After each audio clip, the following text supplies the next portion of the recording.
What up, Carlo? What up, Jacob? Okay. Welcome to Clear Minds Podcast. My name is Carlo, and today we're going to talk about addiction and recovery. I'm actively in recovery, and addiction is something that I deal with and dealt with. Um, I got a very special guest on today, Jacob. Good seeing you, man. Good seeing you too, man. Good seeing Good you. breakfast this morning. Yep, good breakfast. Um, so today I guess we'll talk about, um, the first year in recovery, what it's like in the first year. So I have some topics and, whatever that comes to you, let me know and we'll go back and forth and we'll get started.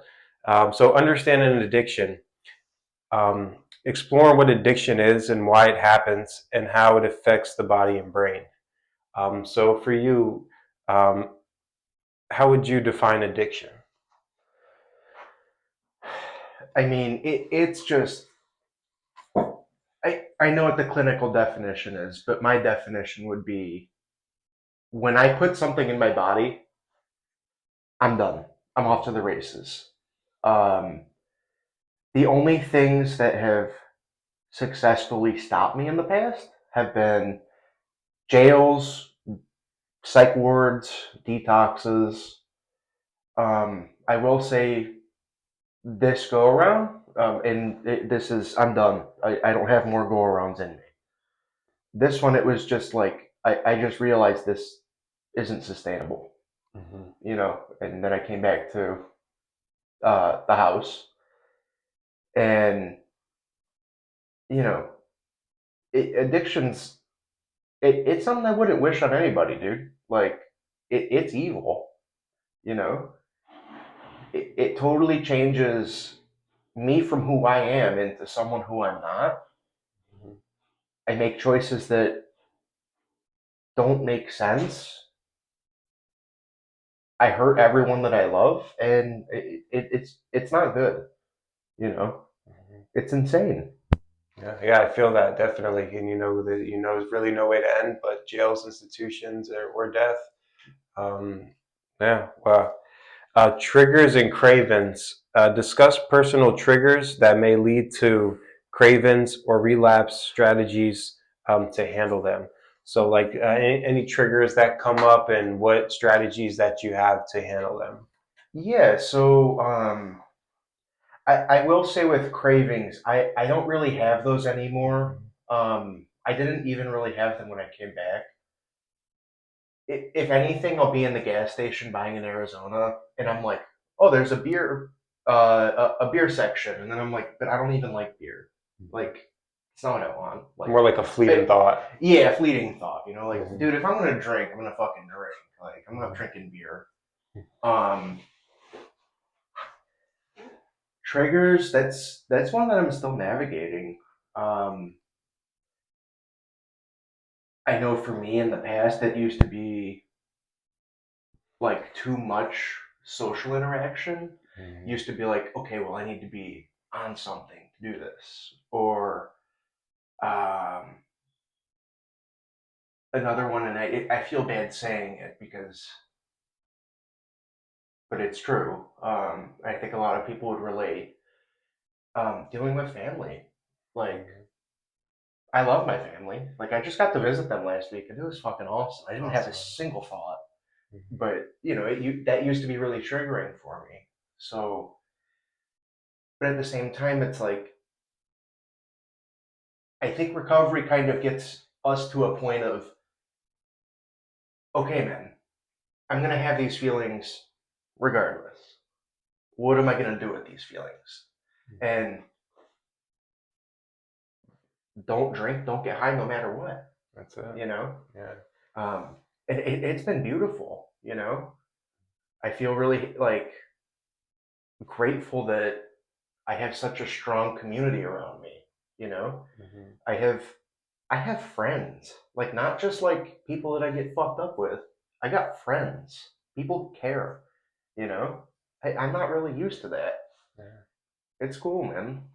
That's awesome. Yeah, that's awesome. You got to see your family too, and not have those thoughts. and Yeah, that's awesome, man. it's a blessing, you know. Like That's what sobriety they does. they went very far out of their way to come visit me. Like that's dude, that's awesome, dude. You know, it's so cool. Awesome, man. Build. Now you were just saying that, yeah. And my next topic is like building a support system. Yeah, What's the importance of creating and maintaining a strong support system? that's everything for me. Um, so, and it's weird how that builds on itself. For me, it's built on itself. Um, I was actually talking to her yesterday. Um, I have a friend who we used to get ridiculous together. Mm-hmm. Um, just no, again, no self control, no regard, just substances. Um, she's in recovery. I'm in recovery, and we were actually talking. We were like, it's kind of cool to see how like we were kind of like we felt we were hopeless people, you know. And it's like, no, man, we got our shit together, and we do cool things now. And you know, there's just such a difference between our relationship then and now. Um, and it's cool, like so. To get back to your question, I was just relating an example from yesterday. Um, Community is everything, dude, and it's all around you. It's all around me. I'll keep it on the I. I speak for I. Um, but it's just I care about people now. It's not who can I use, who can I go to for this, who can I. Now it's like, no, man, like what's this person going through? Like, how can I be of service? How can I, make their day a little brighter? Um, for me, um, and I don't know how much we're allowed to say about it. I don't think it's much, but we used to live in the same house. That house was, it worked wonders for me, dude.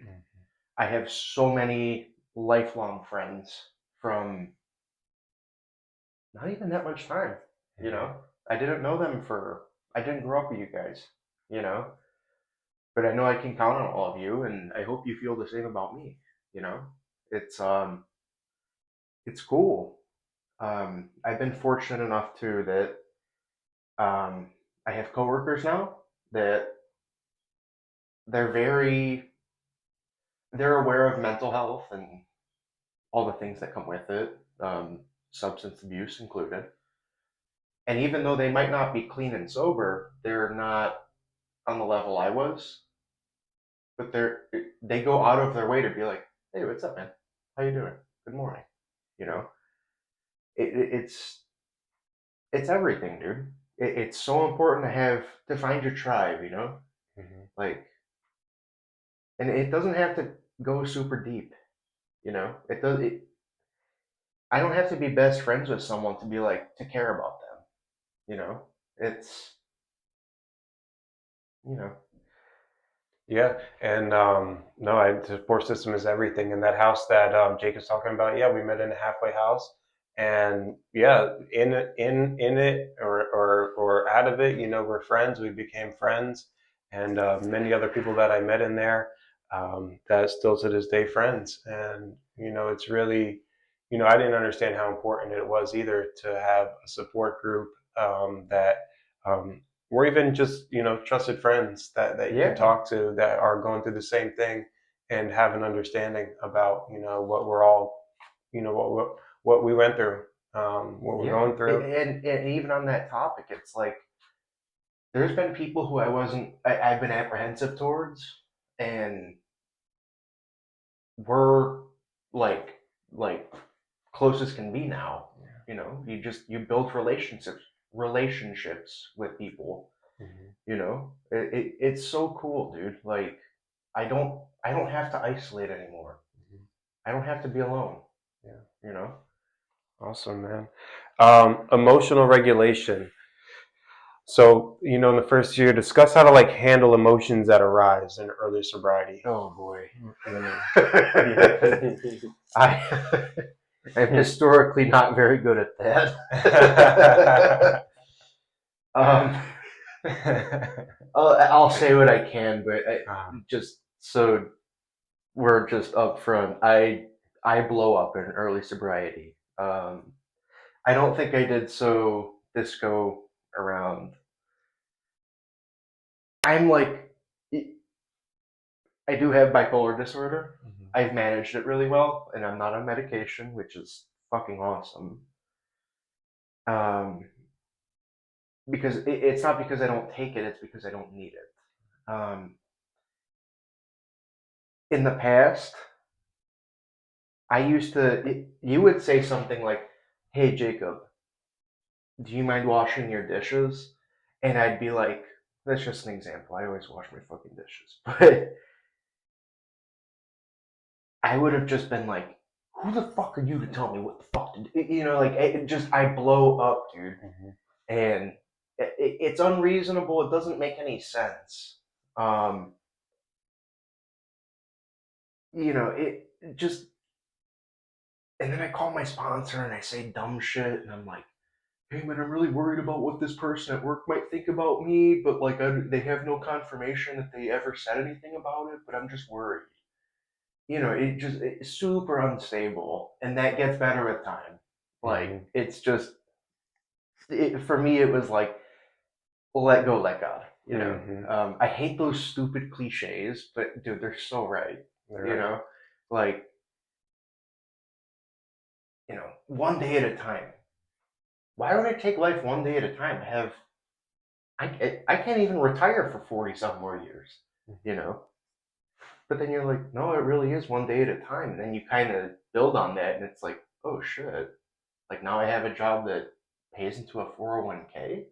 I can actually retire. Yeah. Oh man, yeah. I'm not the right person to answer that question, No, but no, I think you answered it fine, and that's, something I dealt with, in the beginning. It's, I, instead of blowing up, I just stuck to myself and felt like I was just going through this, alone. And, the more I stayed away from people, the better off I thought I would be. yeah, But, yeah, I those, relate a lot to that too. I used to get sober and just I would be isolating in my addiction, and then I would isolate in my recovery, and I almost feel like that's worse hmm because you don't have anything to mask it. hmm You know what I mean? yeah, You have nothing to deal with that shame and guilt, or nothing to suppress your emotions. You get to feel it raw, and then you're alone. Like hmm for me, that's how it was. hmm That was terrible. I'm glad I don't have to live like that no more. yeah, yeah. Self-care. Talk about the importance of like developing healthy habits, work, sleep, nutrition, anything that you do that can strengthen the body or the mind. Yeah. So, as you can see, I'm a pinnacle of health and wellness. Uh, I smoke. I've actually cut down on smoking. I definitely vape. Um, Something that I want to touch on because you brought it up was work. Um, Yeah. I have this tendency to be like, well, I'm done using. I'm just going to work a lot.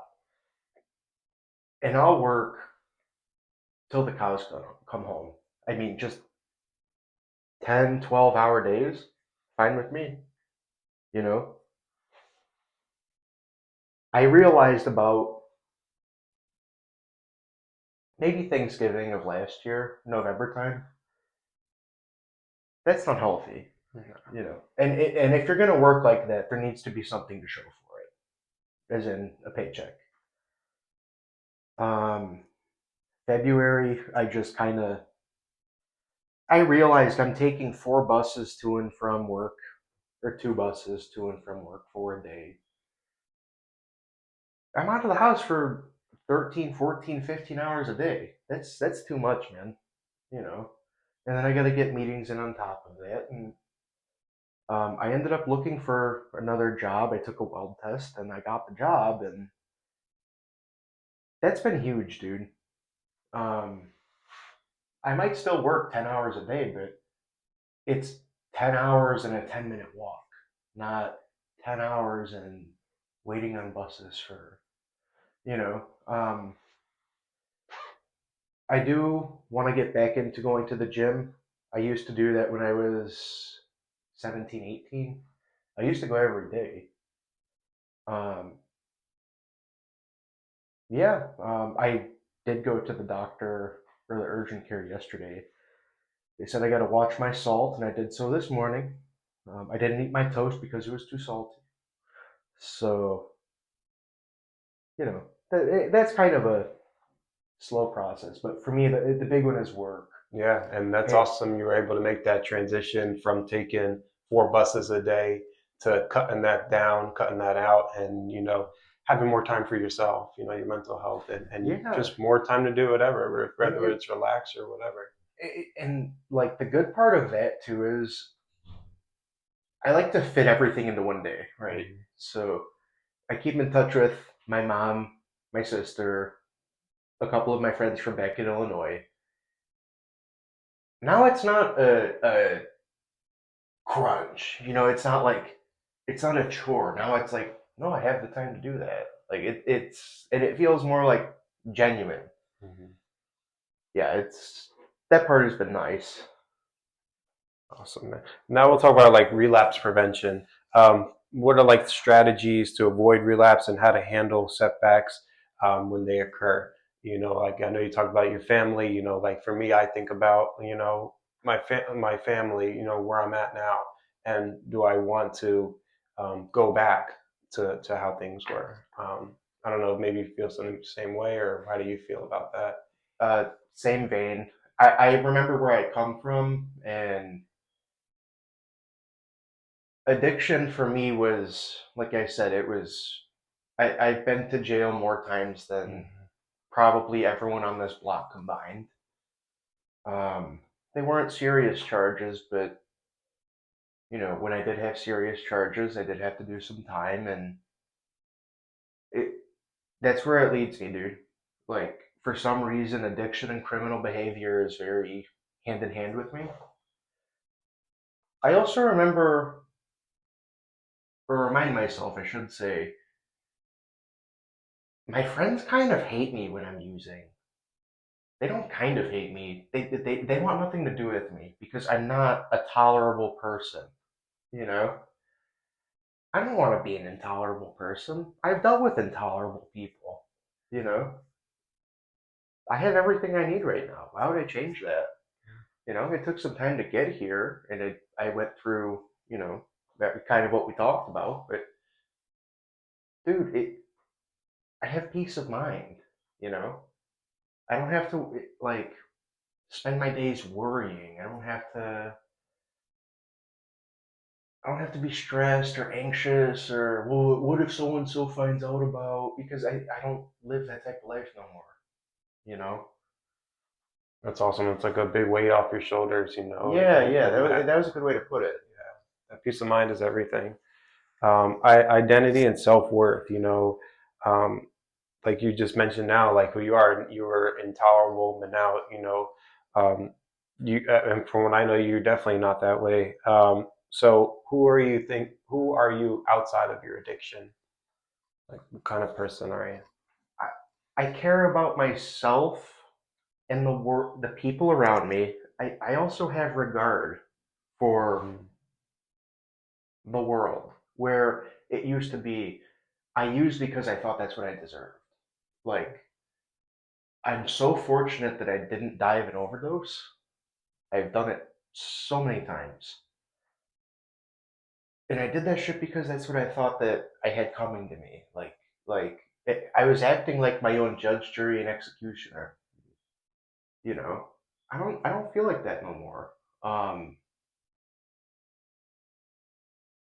someone comes up to me on the corner and they ask for a couple bucks. If I have cash, I'm like, yeah, no problem, dude. I've been there. I get it. I care about my community. Um, Something that I'm learning too is not really learning, but something I've noticed. People will come to me to confide things that they don't really want to share with an entire group. And for me, that's such a that's such a gift. Like, um, I can't give examples because you know, um, I said I wouldn't, but someone came up to me within the last few weeks and they told me something that they're going through health wise. And for me, it was like, oh shit, like, I'm not a scumbag. I'm not a piece of shit. You know, I'm not anything that I thought I was. I'm actually the exact opposite. And that's why this person's telling me, and I get to be there and support them. Like that's such a blessing. That's such a gift. Like I get to be of service to other people even without knowing it. Like that's just how I carry myself now, I guess. And it doesn't happen every day, and it doesn't have to. But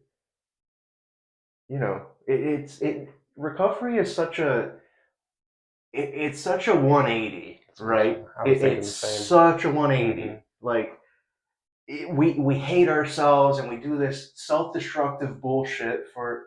I'm sorry for cussing. I know there's. Sorry.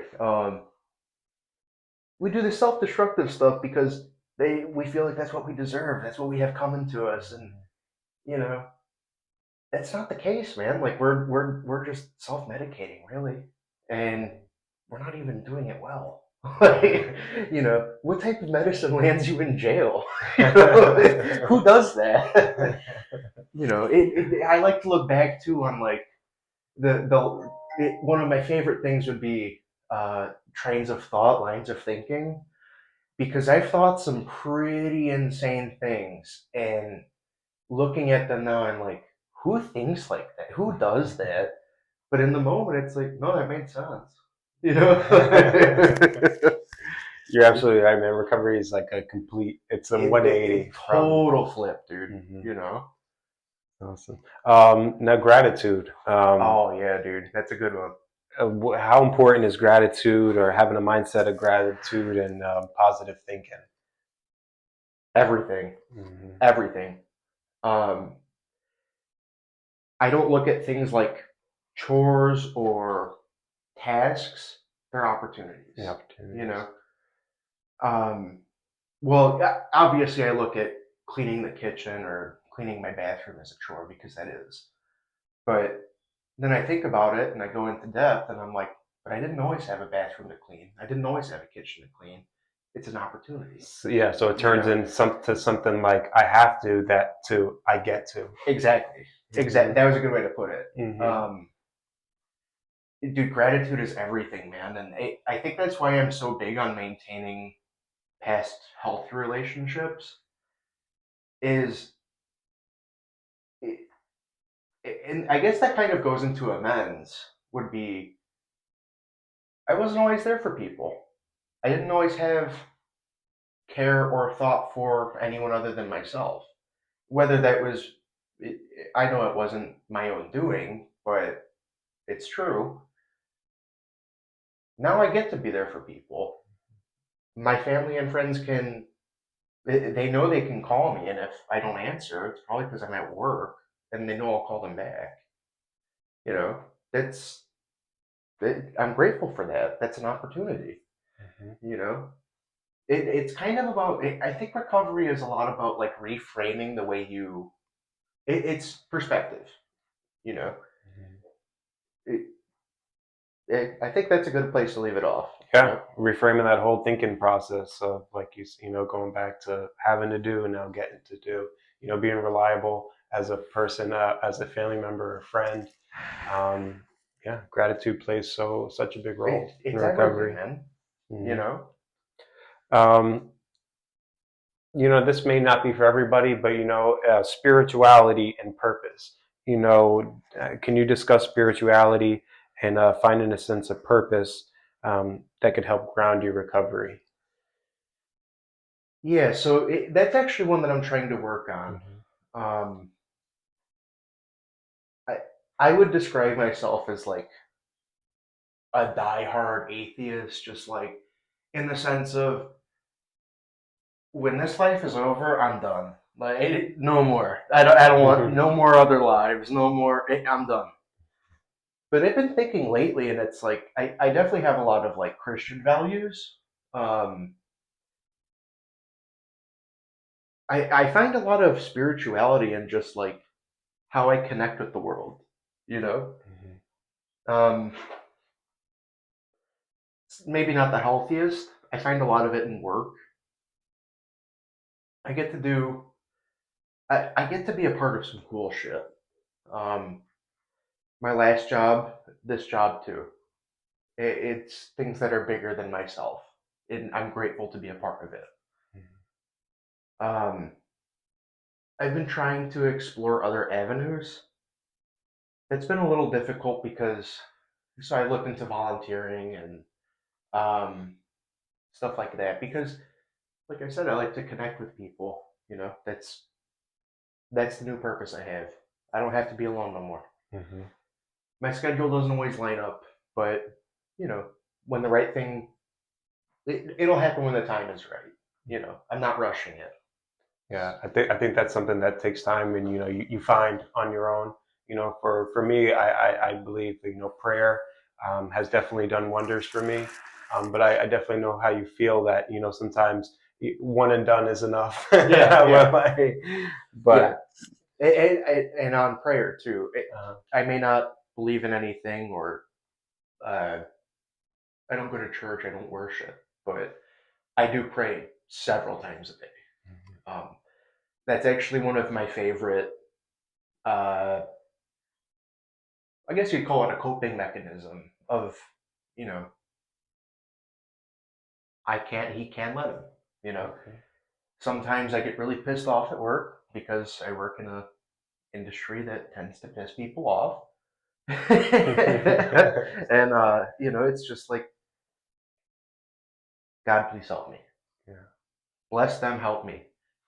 Especially when I'm dealing with someone who's a little difficult. Bless them, help me. That's gotten me through so much. Yeah. Powerful words, powerful prayer.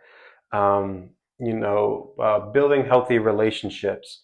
We kind of touched on that a little bit, but now would be a good time to reflect on how past relationships may have been influenced by addiction, and in work and family and healthier connections, how they turn now.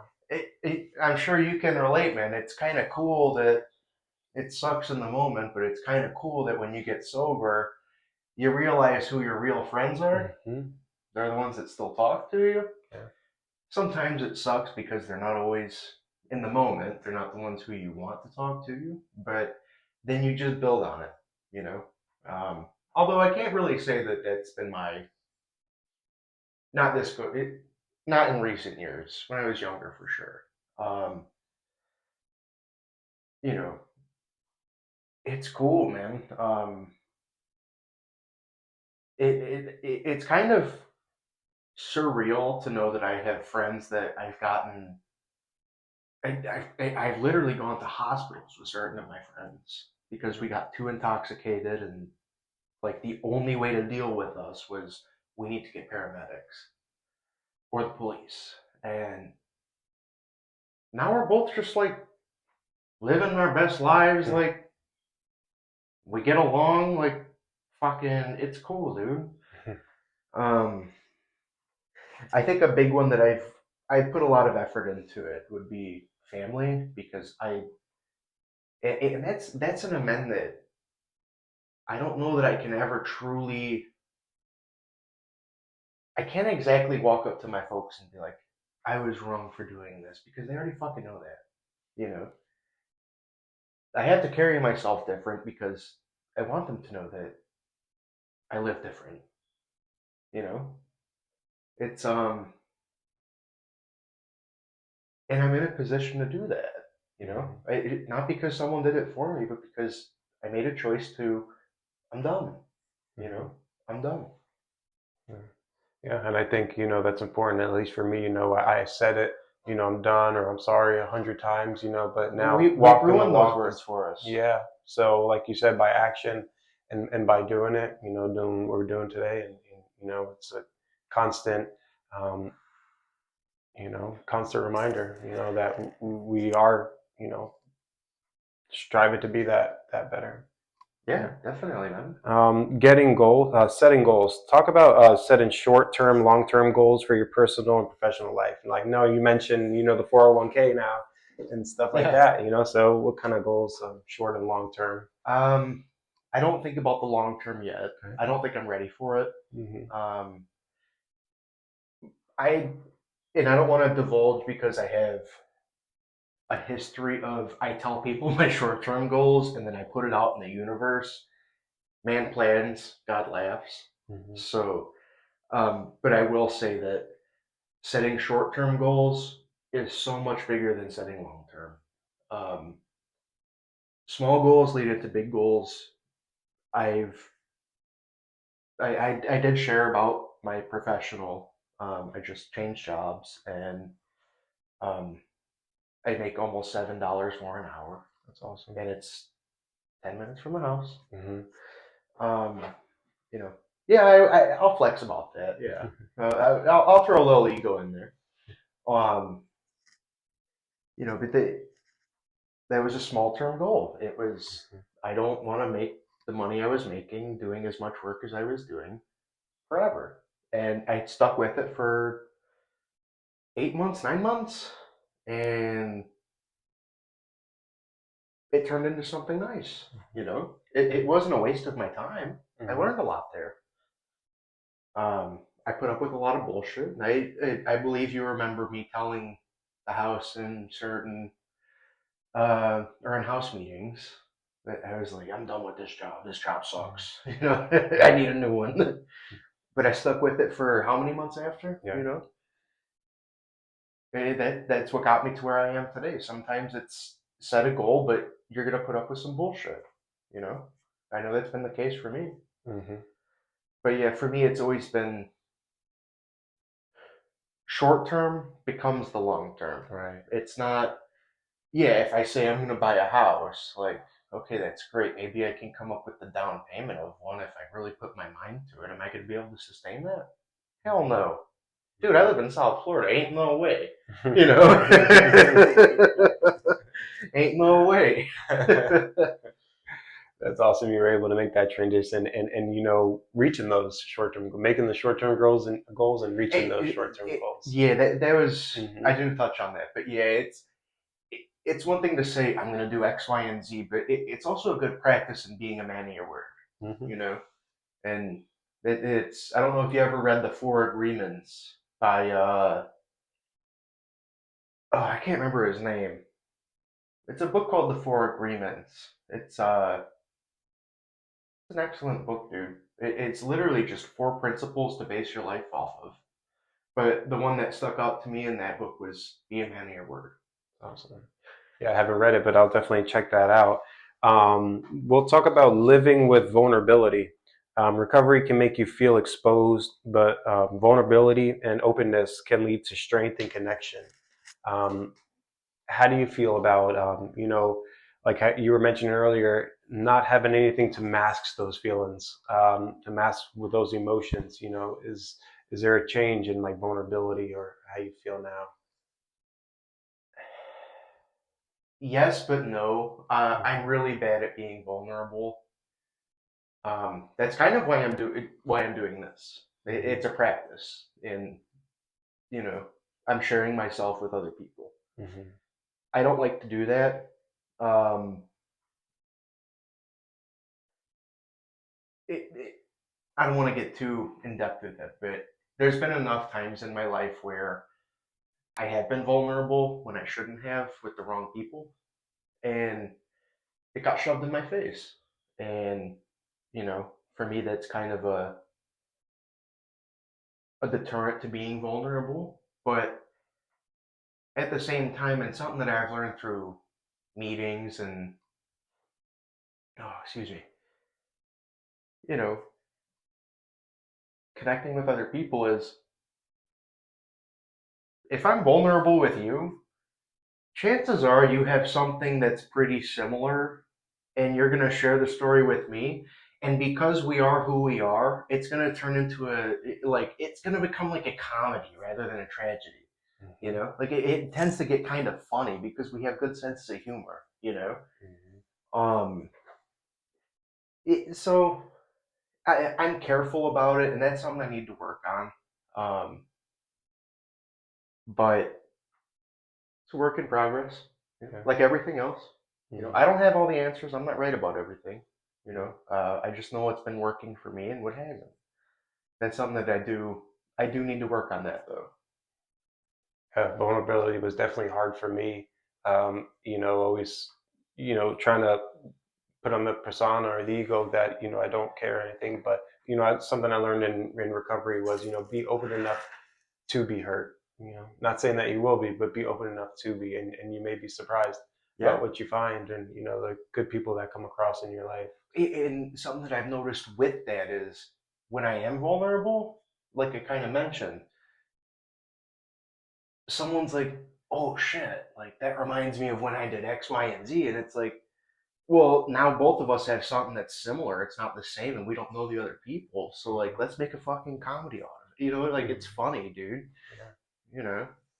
Awesome. Well, Jacob, really, this has been great. I thank you so much for doing this. I think it helped me, and this is a wonderful experience. One thing before we finish is we talked about earlier, and something that we learn in the program is the promises.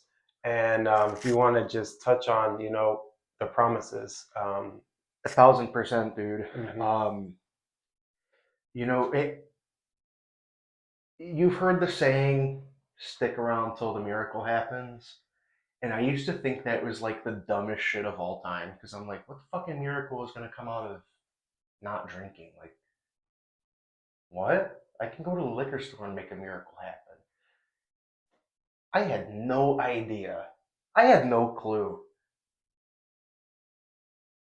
And we kind of touched on it throughout this conversation, dude. Like, I have a community. My family talks to me, and they go out of their way to come visit. I have friends. I'm able to move up the professional ladder. Am I doing that? Because I don't really know that I have a part in it, but I don't know that I'm making those decisions. You know, well, I'm making those decisions, I guess, but I can't say I'm making it happen. People are people like what they see, and they're like, okay, like that's the person that we need to put an effort into, and that goes for all four of those aspects. The promises just keep showing up for me, dude. Like they're all things that I don't even know how to explain it. Like I don't even know if I'm at that point, but it's just cool, man. Like if life shows up, I feel confident in saying that okay, life's going to show up. I can deal with it. I can manage. I have a team that's going to help me through it. You know, I I think you probably remember. Oh, you might have moved out around that time actually. I went through ulcerative colitis back in December to January. I was like out of work for almost a month. It sucked. I was scared. I got really bad news after really bad news. But I had a community that was like, okay, man, you're going to get through it. And sure as shit, I get through it. And now I have a new job that's close to the house. I make a lot more money. Like, did I do that? Not really. It's cool, man. It's cool. It's just, it's above it's above my level of comprehension. And I think that's what the promises are talking about. You know, it's like a life beyond your wildest dreams. Amazing. Awesome. Yeah, it's so cool, man. I'm so grateful to just be who I am today and not have to. I don't have to run from things. Do you know why? I don't put myself in positions where I need to run. You know, it was really that simple. Awesome. Awesome. Well, Jake, thank you again, man. Yeah, dude. Thank you. Love you, Carlo. Thank you.